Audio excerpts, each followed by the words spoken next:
સુરતના સારોલી વિસ્તારમાં રહેતી 3 સંતાનોની વિધવા માતાને લગ્નની લાલચ આપી પ્રેમીએ વિધવાના પતિની પોલીસેના 15 લાખ રૂપિયા પડાવી લેતા પોલીસ ફરિયાદ નોંધાઈ હતી। જે મામલે સારોલી પોલીસે આરોપીની ધરપકડ કરી કાયદેસરની કાર્યવાહી હાથ ધરી છે। પોલીસ પાસેથી મળતી વિગત મુજબ સારોલી વિસ્તારમાં એક 42 વર્ષીય વિધવા મહિલા પોતાના 3 સંતાનો સાથે રહે છે। 3 વર્ષ પહેલા તેના પતિને હાર્ટ એટેક આવતા તેનું મોત થયું હતું।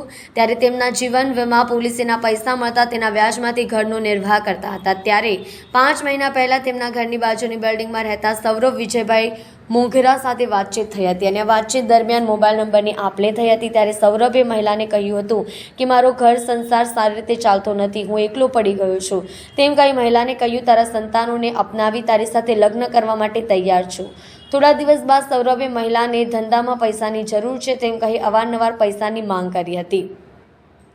મહિલાએ પૈસા આપવાની ના પાડતા સૌરભે જો મને પૈસા નહીં મળે તો મારે આપઘાત કરવો પડશે તેવું કહ્યું હતું। જેથી મહિલાએ તેને 10,000 રૂપિયા આપ્યા હતા અને બાદમાં વારંવાર કોઈના કોઈ બહાના હેઠળ સૌરભ પૈસા માંગ્યા કરતો હતો। આરોપી સૌરભે મહિલા સાથે વારંવાર શરીર સંબંધ બાંધી 15.10 લાખ રૂપિયા પડાવી લીધા હતા।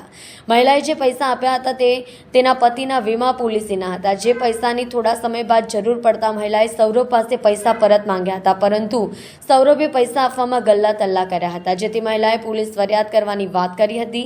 ત્યારે સૌરભે કહ્યું તારાથી થાય તે કરી લે, કોઈ પોલીસ કંઈ જ કરી શકશે નહીં અને હવે જો તે પૈસા માંગ્યા તો તને જાનથી મારી નાખીશ। જો કે સારોલી પોલીસ મથકમાં મહિલાએ પોલીસ ફરિયાદ નોંધાવી હતી, જેથી પોલીસે તાત્કાલિક આરોપી સૌરભની ધરપકડ કરી કાયદેસરની કાર્યવાહી હાથ ધરી હતી।